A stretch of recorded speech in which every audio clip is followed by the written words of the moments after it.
Dear viewers, अगर आपको हमारी ये वीडियो पसंद आई है तो हमारी इस वीडियो को लाइक और शेयर करिए ताकि ये हमारी वीडियो ज़्यादा से ज़्यादा लोगों तक पहुंच सके, और हमारे इस चैनल को लाजमी तौर पर सब्सक्राइब करें। हमारे चैनल को सब्सक्राइब करने का तरीका ये है कि आप जब सर्च बार में हार्ट स्टूडियो चैनल लिखेंगे, हार्ट स्टूडियो चैनल लिखकर आप सर्च करेंगे तो हमारे चैनल का आइकन आपको नज़र आएगा। उसको क्लिक करके आपने हमारे चैनल को सब्सक्राइब करना है ताकि हमारी हर आने वाली नई वीडियो का आपको टाइमली नोटिफिकेशन मिलता रहे। वेलकम। आज हम शुरू करने जा रहे हैं कि टेंसेस। तो टेंसेस शुरू करने से पहले सबसे पहले ये देख लिया जाए कि टेंस कहते किसे हैं, टेंस क्या होता है, ये क्यों ज़रूरी है। आज हम टेंसेस का एक बरीफ सा शार्ट सा तारफ़ कर लेते हैं। टेंस क्या होता है। याद रखें,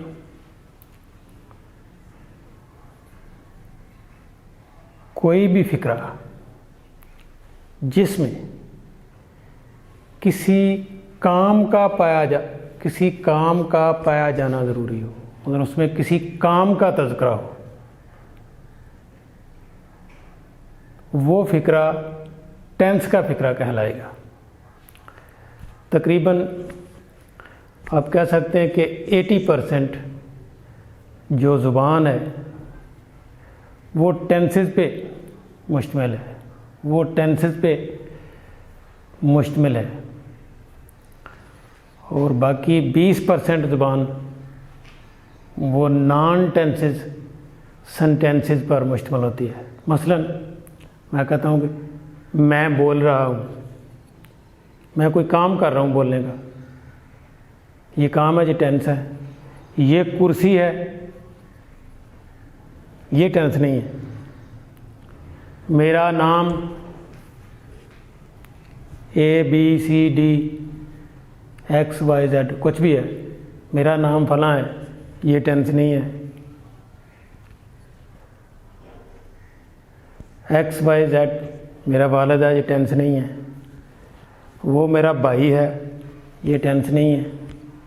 तुम मेरे दोस्त हो, ये टेंस नहीं है, क्योंकि इसमें इन फ़िक्रात में किसी किस्म का कोई काम नहीं पाया जाता, कोई एक्शन नहीं पाया जाता। जिस फ़िक्रे में कोई एक्शन पाया जाएगा, जिसमें कोई काम पाया जाएगा, वो फ़िक्रा टेंस का कहलाएगा।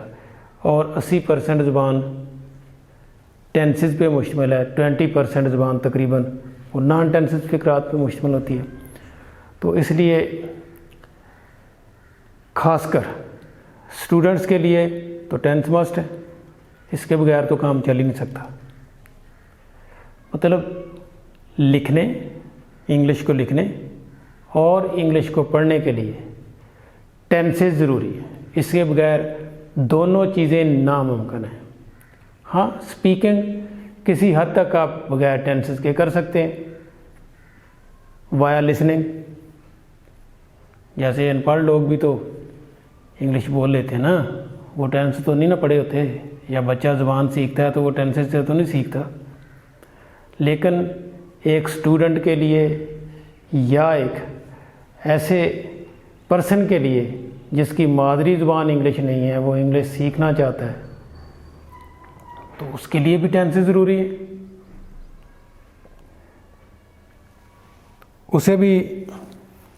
उसके लिए भी उसका जो फर्स्ट स्टेप है वो भी टेंसेस, वो टेंसेस ही हैं।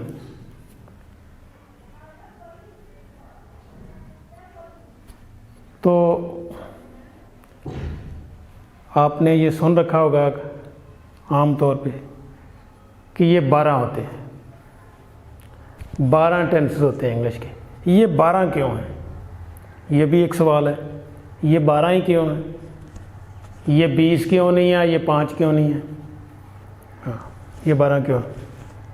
ये 12 इसलिए है कि हम जितनी भी बातें करते हैं, जितना भी अपने आप को कम्युनिकेट करते हैं, जितने भी फ़िक्रात बोलते हैं, हमारी ज़ुबान जो होती है ना, इसका यूनिट फ़िक्रा होता है। असल में मुख्तलिफ़ फ़िक्रात का आपस में मिल जाना ज़ुबान होती है। बाज़ का हम एक दो फ़िक्रे ही बोलते हैं, बाज़ का हमें 100 फ़िक्रे भी बोलने पड़ते हैं। एक मुकर्रर है, ख़तीब है, या कोई एक मतलब ऑरेटर है, वो बात कर रहा है तो 1 घंटा बोल रहा है, 2 घंटे से बोल रहा है, 3 घंटे से बोल रहा है, तो मुसलसल वो फ़िक्रों को आपस में जोड़ रहा है। तो सबसे पहले हमें इस फ़िक्रे की तरफ आना होगा कि फ़िक्रा क्या है। चंद अल्फाज का, चंद लफ्ज़ों का वो मजमुआ जिससे सुनने वाले को या पढ़ने वाले को ये पता चल जाए कि कहने वाला या लिखने वाला क्या कह रहा है, इसका मकसद क्या है, इसका पर्पज़ क्या है। उन चंद अल्फाज के मजमूए को हम सेंटेंस कहते हैं, या उसे हम फ़िक्रा कहते हैं। वो लफ्ज़ 2 भी हो सकते हैं, बाज़ का फ़िक्रा एक लफ्ज़ पे भी शामिल होता है, एक लफ्ज़ पे भी मुश्तमिल होता है। वो चंद अल्फाज 1 से लेकर 10 तक हो सकते हैं जो कहने वाले के या लिखने वाले के मतलब को वाज़े कर दें, उसको हम सेंटेंस या फ़िक्रा कहते हैं। ये किसी भी ज़ुबान की बेस है, फ़िक्रात से मिलकर ज़ुबान बनती है। सबसे पहले हमने फ़िक्रे को समझना है। जब फ़िक्रे की समझ आ गई तो फिर टेंसेस को समझना 4 दिन की बात है। सिर्फ फ़िक्रे को आपने ज़रूर समझना। हाँ, तो ये 12 क्यों हैं? 12 इसलिए हैं कि हम किसी भी फ़िक्रे को अपनी ज़िंदगी में 12 तरह से अदा करते हैं, 12 तरीक़ों से अदा करते हैं। या आप कह लें कि 12 सूरत हाल, या आप कह लें कि 12 सिचुएशंस में इस्तेमाल करते हैं। इसकी मेन जो 3 सिचुएशंस हैं वो है 3 ज़माने। मौजूदा, जिसे आप प्रेजेंट कहते हैं या हाल कहते हैं। एक टाइम गुज़र गया, ज़माना टाइम, एक टाइम गुज़र गया है जो कभी वापस नहीं आता, उसे माजी कहते हैं।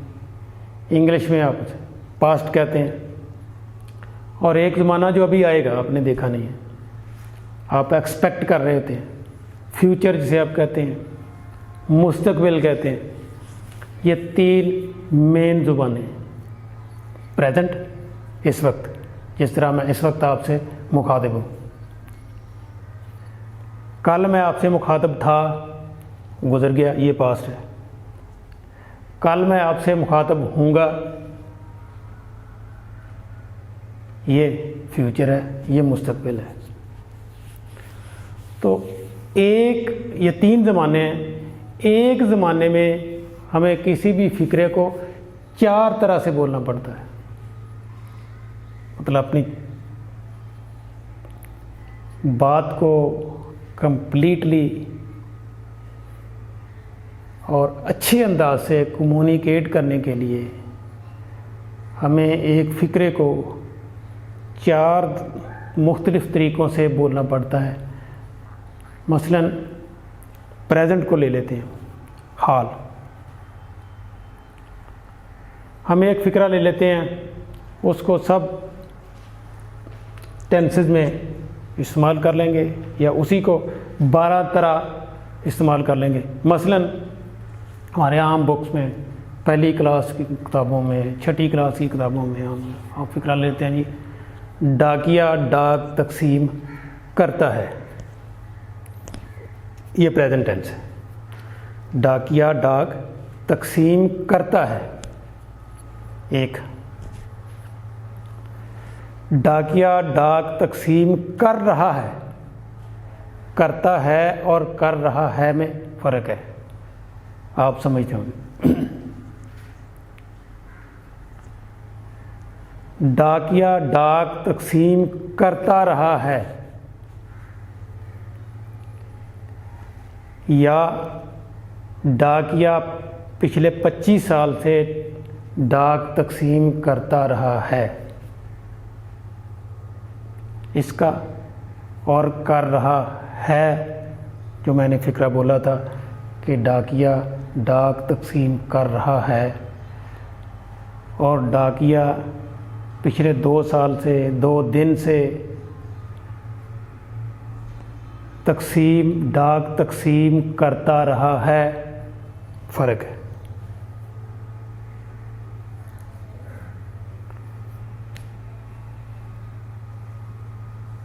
तीन किस्में, डाकिया डाक तकसीम करता है और चीज़ है, डाकिया डाक तकसीम कर रहा है, ये और चीज़ है। डाकिए ने डाक तकसीम कर ली है यानी अपना काम मुकम्मल कर लिया है, ये और चीज़ है। डाकिया डाक तकसीम करता रहा है, ये और चीज़ है। बस ये 4 ही तरह के फ़िक्रे हो सकते हैं। ये फ़िक्रा सिर्फ इन 4 शक्लों में ही इस्तेमाल हो सकता है, यानी प्रेजेंट टेंस में। इन 5वीं शक्ल इसकी कोई नहीं है, 4 ही। इसी तरह ही मतलब पास्ट में वेरी सिंपल, इसी तरह हो जाएगा डाकिया डाकिए ने डाक तकसीम की, है का इस्तेमाल नहीं होगा। डाकिया डाक तकसीम कर रहा था, 2।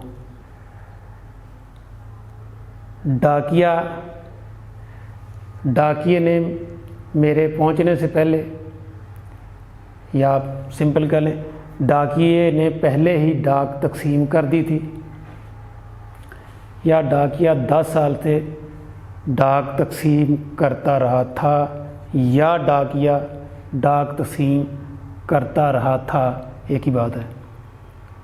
4 ही ये हो गए, ये पास्ट में हो गए। इसी सेंटेंस को आप फ्यूचर में ले जाएं। डाकिया डाक तकसीम करेगा, डाकिया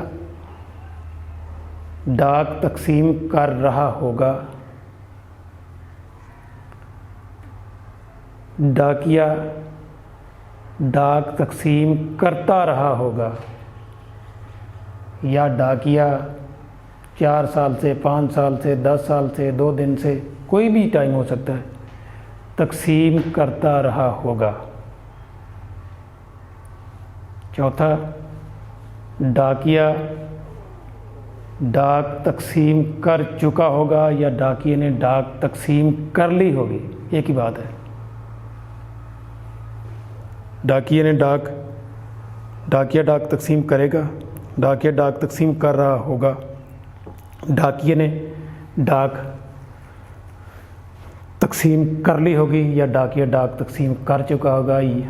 3 नंबर 4, डाकिया कई दिनों से डाक तकसीम करता रहा होगा, 2 घंटों से, या कोई भी टाइम देते, या आप वैसे भी कह सकते हैं कि डाकिया डाक तकसीम करता रहा होगा। 4 इसमें। तो इस तरह ये हमारे 12 फ़िक्रे बनते हैं। 12 मुख्तलिफ़ शक्लें हैं। डाकिया डाक तकसीम करता है, डाकिया डाक तकसीम करता है, इसकी 12 शक्लें हैं जो हमने देख ली हैं। 4 प्रेजेंट में है, 4 पास्ट में है, माजी में जो गुजर चुका है, और 4 मुस्तकबिल में है, फ्यूचर में जो आने वाला है। लेकिन जिस तरह आपकी ज़ुबान, जब आप माजी से हाल या हाल से फ्यूचर की बात करते हैं, तो आपकी अपनी ज़ुबान के भी अल्फाज तब्दील होते हैं, उसका तरीक़ाकार तब्दील होता है। इसी तरह ही हर ज़ुबान का तरीक़ाकार तब्दील होता है। तो साफ ज़ाहिर है इंग्लिश का भी इसी तरह ही तकसीम होगा। मसलन आप उर्दू में मैंने कहा कि डाकिया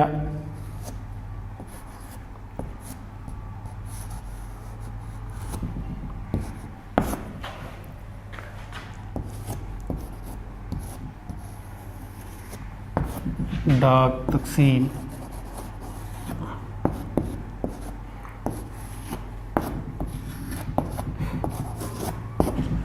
तकसीम करता है।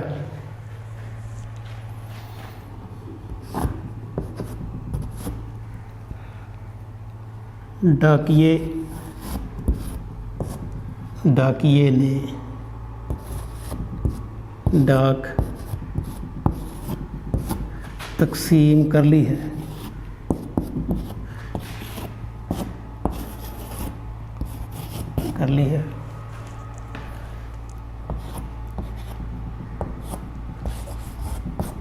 डाकिया डाक तकसीम कर रहा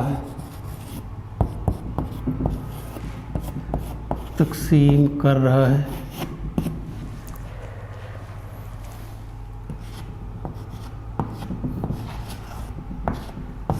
डाकिया डाक तकसीम करता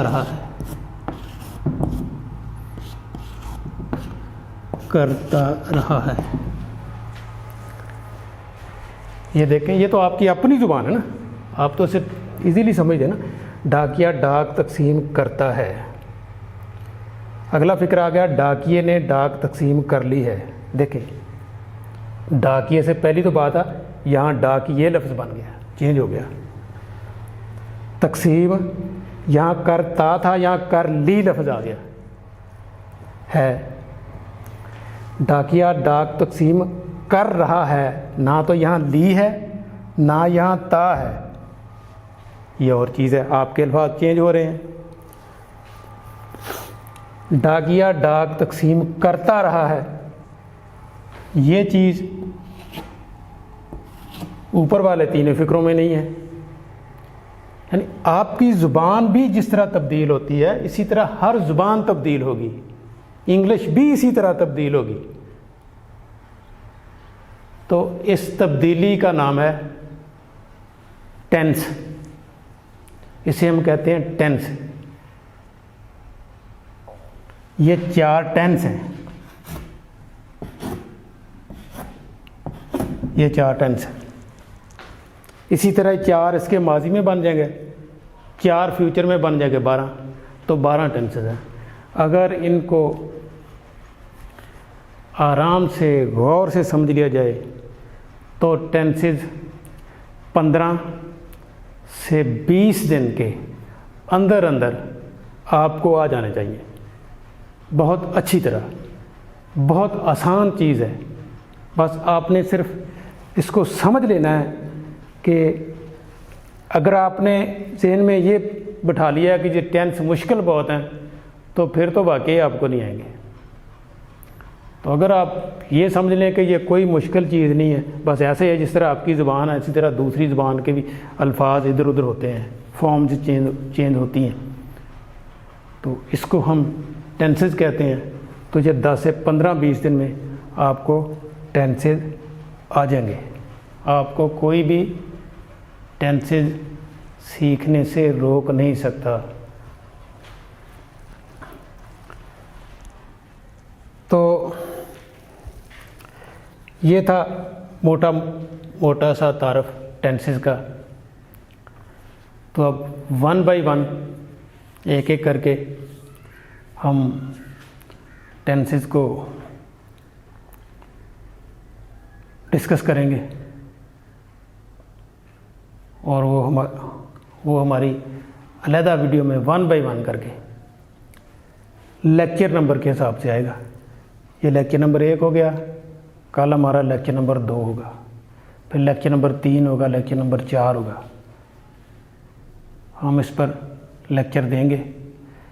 और अगला टेंस जो पहला टेंस है, उसको शुरू करने से पहले थोड़ी सी तमहीद,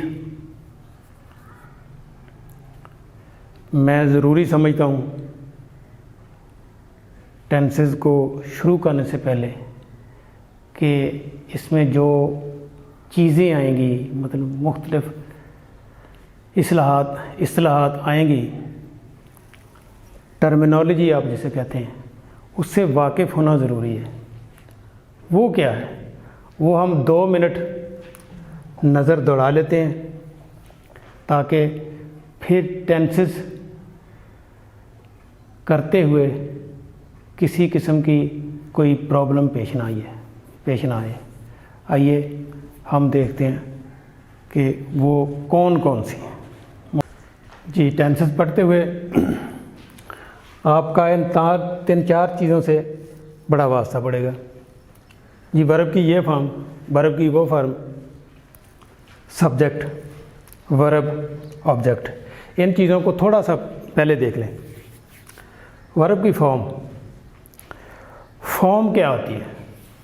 वैसे तो ये याद ही करना पड़ती है, लेकिन इसको समझ लेना ज़रूरी है। मसलन वर्ब ज़माने के हिसाब से, सिचुएशन के हिसाब से अपनी शक्ल तब्दील करता है।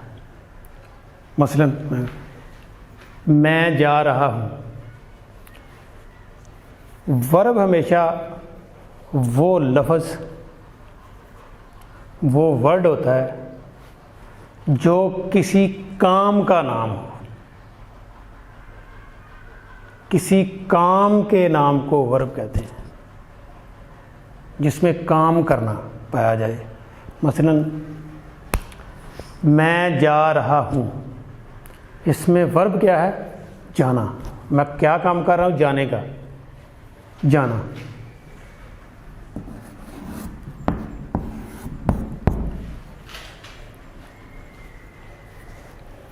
असल लफ्ज़ है ये जाना।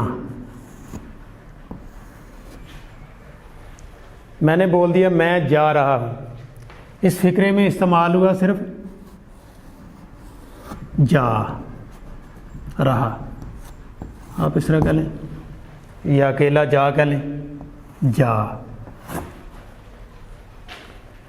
मैं अगर फ्यूचर आ जाए, मुस्तकबिल आ जाए, मैं जाऊँगा। अब इसने जा से अपनी शक्ल तब्दील कर ली है, जाऊँ, जाना, जा, जाऊँ। पास्ट में मैं गया। देखें, लफ्ज़ एक ही है जाना, ये अपनी शक्लें तब्दील कर रहा है। जाना प्रेजेंट के लिए क्या? मैं जा रहा हूँ या मैं जाता हूँ, अपनी शक्ल बदल ली इसने। जाता हूँ, जा रहा हूँ, जाता हूँ। यहाँ शक्ल इसकी और है, यहाँ शक्ल और है, यहाँ शक्ल इसकी और है। फ्यूचर में मैं जाऊँगा, इसकी शक्ल और है, जाऊँ बन गया। पास्ट में जब हम गए हैं तो मैं गया, ये जाना से गया बन गया, बल्कि इसने तो अपना वर्ड ही चेंज कर लिया, जीम की बजाय गा में बदल गया।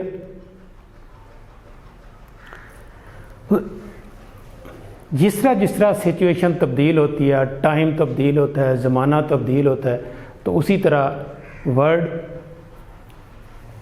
ख़ासकर जो वर्ब होता है, ये अपनी शक्ल तब्दील करता है। शक्ल को हम इंग्लिश में पता क्या कहते हैं? फॉर्म।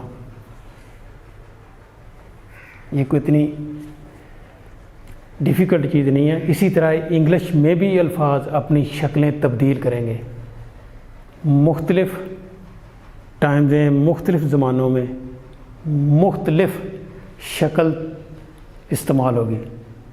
तो इंग्लिश में आम तौर पर, बल्कि आम तो नहीं, 3 फॉर्म्स होती हैं एक लफ्ज़ की, वर्ब की। बल्कि अगर ING को शामिल कर लिया जाए तो ये कहा जाता है कि इंग्लिश में वर्ब की 4 शक्लें होती हैं, 4 फॉर्म्स होती हैं, first, second, third and fourth, जिसे आप जीरेंट, इसे कहते हैं जीरेंट फॉर्म।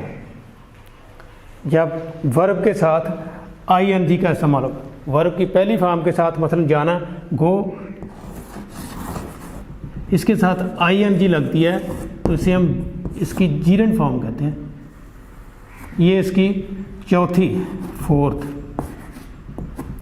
फोर्थ फॉर्म है ये, बस। इसके बाद आपका वास्ता पड़ेगा बार बार सब्जेक्ट वो होता है कि जब टेंस में फ़िक्रा, तो आप ये जान चुके हैं कि टेंस में फ़िक्रा वही इस्तेमाल होगा जिसमें कोई काम पाया जाए। साफ ज़ारा जब कोई काम होता है तो उसको करने वाला भी होता है। जब काम होगा तो उसको कोई करने वाला भी होगा। जो करने वाला होता है उसे हम सब्जेक्ट कहते हैं। आपने वर्ब को सेंटर पॉइंट लेके इसको देखकर इसका सब्जेक्ट ढूंढना है, इसको देखकर इसका ऑब्जेक्ट ढूंढना है। मसलन डाक, हम फ़िक्रा इस्तेमाल कर रहे थे कि डाकिया डाक तकसीम कर रहा है या डाकी ने डाक तकसीम की, ठीक है। अब इसमें वर्ब है तकसीम करना, पहुंचाना, डिलीवर, किसने की है? फ़िक्रा हमें बता रहा है डाकी ने, तो सब्जेक्ट क्या हुआ? डाकिया। जो भी फ़िक्रे में काम करने वाला होगा वो सब्जेक्ट होगा। सब्जेक्ट की कई शक्लें होती हैं, नाम भी हो सकता है। हम बाज़ का मतलब नाम लेते, मैं कहता हूँ कि अमजद जा रहा है, दूसरी बारी मैं ये अमजद नहीं कहता, मैं कह रहा हूँ वो जा रहा है। फिर मैं ये भी कह सकता हूँ कि तुम जा रहे हो, मैं ये भी कह सकता हूँ कि मैं जा रहा हूँ। इसमें फिर सब्जेक्ट ने भी अपनी शक्ल बदली है वर्ब की तरह। अमजद, वो, तुम, हम, मैं, ये सारे हमारे सब्जेक्ट हैं। ये मुख्तलिफ अपनी शक्लों में फ़िक्रात में आएंगे। तो किसी भी फ़िक्रे में जो काम करने वाला होगा उसको हम सब्जेक्ट कहेंगे। हम सब्जेक्ट कहते हैं, सब्जेक्ट करने वाले को। इसकी पहचान वर्ब से होगी, ये याद रखें। बहुत आसान होगा कि जब आप वर्ब को पहचान जाएंगे तो आपको फौरी पता चल जाएगा कि इसमें सब्जेक्ट कौन सा है। जब हम ये कह रहे थे कि मैं जा रहा हूँ, जाना वर्ब है, कौन जा रहा है? आपने लफ्ज़ कौन इस्तेमाल करना है अपने ख्याल में, कौन। जब कौन का इस्तेमाल करेंगे तो सब्जेक्ट बड़ी आसानी से मिल जाएगा आपको। कौन जा रहा है? जी मैं। तो फिर सब्जेक्ट क्या हुआ? आई, मैं। इसी तरह ऑब्जेक्ट है। ऑब्जेक्ट कहते हैं जो काम किया जाए, जिस पर काम किया जाए। मसलन डाकिया डाक तकसीम कर रहा है। अब वर्ब है हमारा तकसीम कर रहा, तकसीम करना। भी एक सवाल पैदा होता है कि वो क्या तकसीम कर रहा है। डाक, ख़त, खतूत, चिट्ठियाँ। वो जो चिट्ठियाँ हैं, वो जो काम कर रहा है, जिस चीज़ को वो तकसीम कर रहा है, उसे हम कहते हैं ऑब्जेक्टिव। ये हमारा ऑब्जेक्टिव है। डाक, फिर डाक हमारा ऑब्जेक्टिव होगा। ऑब्जेक्टिव भी आपको वर्ब से पता चलना है, सब्जेक्ट भी वर्ब से पता चलना है, और वर्ब को सबसे आसानी से जो चीज़ पहचान होनी है वो है वर्ब, काम। इजी आपने पहचान लेना है। अब उस काम को कर कौन रहा है? वो सब्जेक्ट होता है। काम किस पर किया जा रहा है वो भी आपने वर्ब से देख लेना है। वर्ब ही आपको, अगर तकसीम करने का काम है तो क्या तकसीम करने का काम है? डाक। तो डाक हमारी ऑब्जेक्ट हो गई, खत हमारा ऑब्जेक्ट हो गया। इसी तरह इसकी पहचान आपने अपने जहन में अच्छी तरह कर लेनी है। ये 3-4 चीज़ें मोटी मोटी अब इसके बाद तो आपको कोई मसला नहीं है, अब तो सिर्फ आपको यही बताया जाना है कि ये टेंस है, यह है, इसमें ये होना है, वो होना है, सब्जेक्ट यहाँ आना, ये होना, ये फॉर्म है इसके पास, डैट इज़ ऑल। ये 3-4 चीज़ें जब आपको पहचान होगी इनकी, वर्ब फॉर्म की, सब्जेक्ट की, वर्ब की, ऑब्जेक्टिव की, तो फिर टेंसेस आपके लिए कोई माना नहीं रखते, ये सिर्फ 10 दिन का काम रह जाता है। तो उम्मीद है कि आपको हमने जो तमहीद टेंसेस की बनाई है, आपको इसकी अच्छी तरह समझ आ गई होगी। अगर नहीं आ गई होगी तो दोबारा सुन लें, या कुछ सवाल है तो आप हमें लिख दें। तो अगर आप टेंसेस कर लेंगे तो आपकी 80% लैंग्वेज कवर हो जाएगी। फिर लैंग्वेज को सीखना, उसे पढ़ना, उसे स्पीक करना ज़्यादा मुश्किल नहीं रह जाता। दरअसल टेंसेस लैंग्वेज की पहचान होते हैं। जब आपको पहचान आ गई तो बाकी तो ये वर्ड्स तो आपने पुट करने हैं, आपने पुट करते जाना कि ये चीज़ यहाँ रख दो, यहाँ रख दो, यहाँ रख दो, यहाँ आ गई, यहाँ आ गई, यहाँ आ गई, यहाँ आ गई, यहाँ आ गई, यहाँ आ गई। उम्मीद है कि आपको टेंसेस क्या होते हैं इसकी अच्छी तरह समझ आ गई होगी।